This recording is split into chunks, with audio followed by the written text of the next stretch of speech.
Welcome, everyone. Today's presentation will introduce you to the horror genre.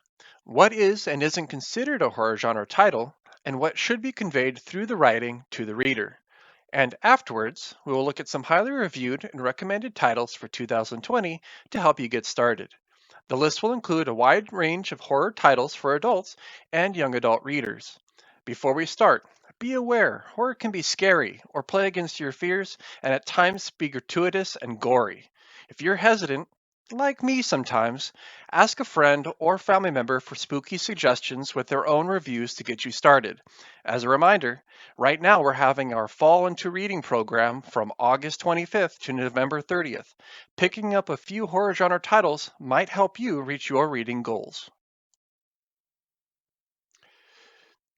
The horror genre has been popular with readers since the 1800s, but has only recently become a favorite in America since the 1960s with the advent of mainstream film bringing classics across the pond. Popular classics include Psycho, Frankenstein, and The Turn of a Screw, which have appeared as both a novel and film. If instead you prefer to choose your book on if they won an award, look for titles recognized as a Bram Stoker Award winner or Shirley Jackson Award winner for adult titles, and the Andre Norton Nebula Award for middle grade and young adult fiction. There are other awards out there, but these are recognized the most in the United States. One of the best quotes on horror comes from Becky Spratford, an expert on Reader's Advisory and runs a blog called RA for All on Blogspot. She quotes, "Horror is a story in which the author manipulates the reader's emotions by introducing situations in which unexplainable phenomena and unearthly creatures threaten the protagonist and provoke terror or dread in the reader."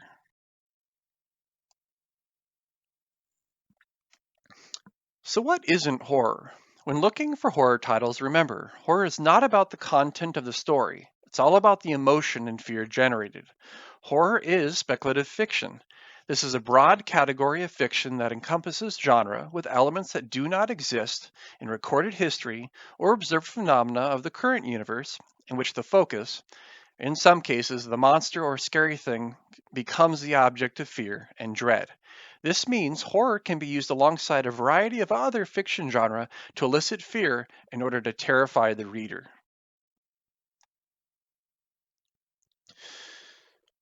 One of my favorite quotes on horror comes from H.P. Lovecraft. He states, "The oldest and strongest emotion of mankind is fear, and the oldest and strongest kind of fear is the fear of the unknown." Many readers embrace horror because they like to be scared, or use it to build up a tolerance to things that make them jump. Try not to categorize or misunderstand people who love the horror genre. Just like you, they find the material interesting and stimulating. And with that, let's look at some recently released and upcoming horror genre titles available at the Yuma County Library in a variety of formats. Our first title is The Boatman's Daughter. Forced into a life of crime, Miranda is just trying to take care of herself and the people she cares for. The story is set along the rivers of an alternate world, Arkansas's bayou, and introduces all manner of supernatural creatures, from witches to nightmares. However, Miranda's life begins to change after strange men begin showing up in town and she receives a severed head in a styrofoam cooler. The bloody message sends Miranda on a path that will force her to do whatever it takes to protect the ones she loves. At its core, The Boatman's Daughter is a sad tale about love, sacrifice, and how bad people can shape a community and set the lives of others on dark paths. The Sundown Motel is the story of Carly, a young woman retracing the life of her aunt who went missing decades past. Following clues via her own amateur detective work, she finds herself in Fell, New York, taking on the same night clerk job that her aunt worked before going missing. While snooping into the history of the Sundown Motel, things start to get disturbing, especially when some of the motel's unwanted supernatural guests start to make their presence known.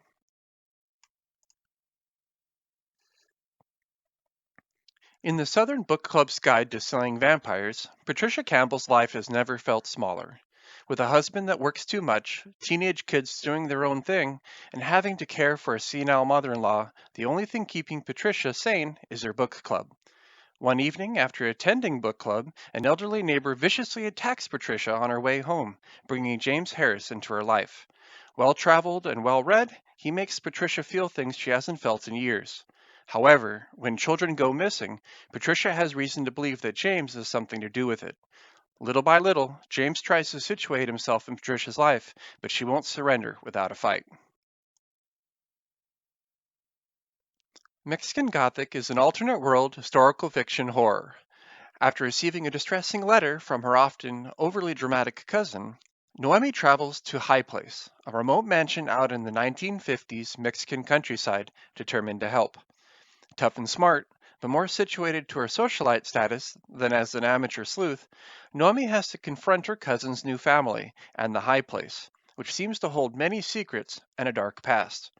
Nothing is as it seems, as dark secrets and stories of violence and madness abound.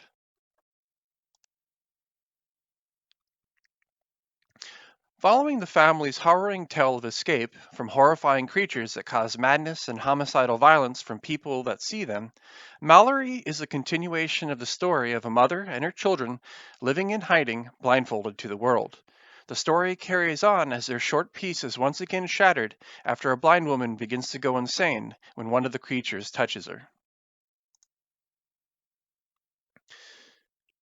The Wise Friend is a slow burn horror story of a father and son's lives that are turned upside down after the sudden death of Patrick's artist aunt Thelma. With an interest in her life and the discovery of an old journal, Patrick's son Roy starts to investigate her death and the magical places depicted in her art. Along with the introduction of Bella, a fan of Thelma and her paintings, Patrick and Roy are led through several twists and turns towards a collision course with supernatural forces. Paul Tremblay, the author that brought you the Bram Stoker award-winning books of The Cabin at the End of the World and A Head Full of Ghosts, comes back with another thrilling and intense novel in Survivor Song. Coming at a time when we are currently facing our own pandemic, this book might not be for everyone and might even turn some people away. However, if you're willing to take a chance, you won't regret reading this fast-paced outbreak story. Velocities is not your typical horror genre read. It is a collection of stories with a focus on artistic expression used as a medium to bring out a wide range of emotions as the characters confront some of the most horrible or fearful events in their lives.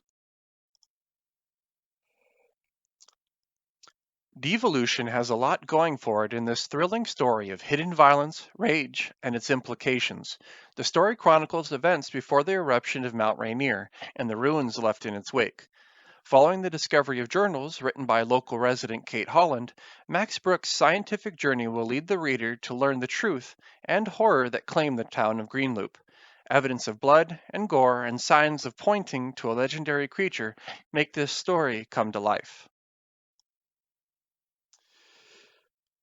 The Only Good Indians, written by Stephen Graham Jones, is the latest horror thriller in a long line of speculative fiction by the author.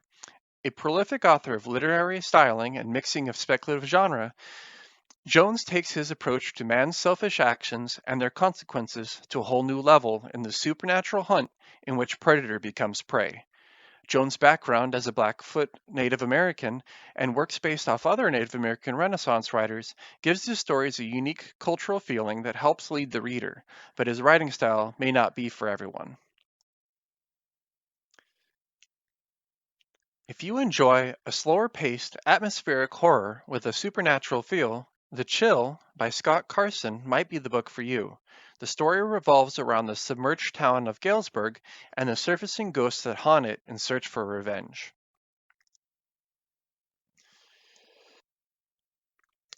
If It Bleeds is a set of four short novellas by Stephen King. Keeping true to his literary style in the horror genre, the stories will keep your heart racing and fearing for the characters every step of the way. Even if you're not a fan of Stephen King, I would recommend the audiobook format for their great cast of narrators. If the previous books didn't prompt you in checking out or placing a hold on your next horror genre title, here are a few more highly regarded titles for adult readers, coming out in 2020. The authors' names have been omitted to prompt you to do your own sleuthing for each novel in order to form your own opinions. I recommend using Goodreads.com for reader reviews or Fantastic Fiction for release and series information. Just as the adult novels listed before, here's a list of released and upcoming young adult horror novels. Each one has its own unique blend of horror. As a note, an increasingly common practice for young adult horror is a blending of traditional horror elements and modern social issues that influence teens' lives.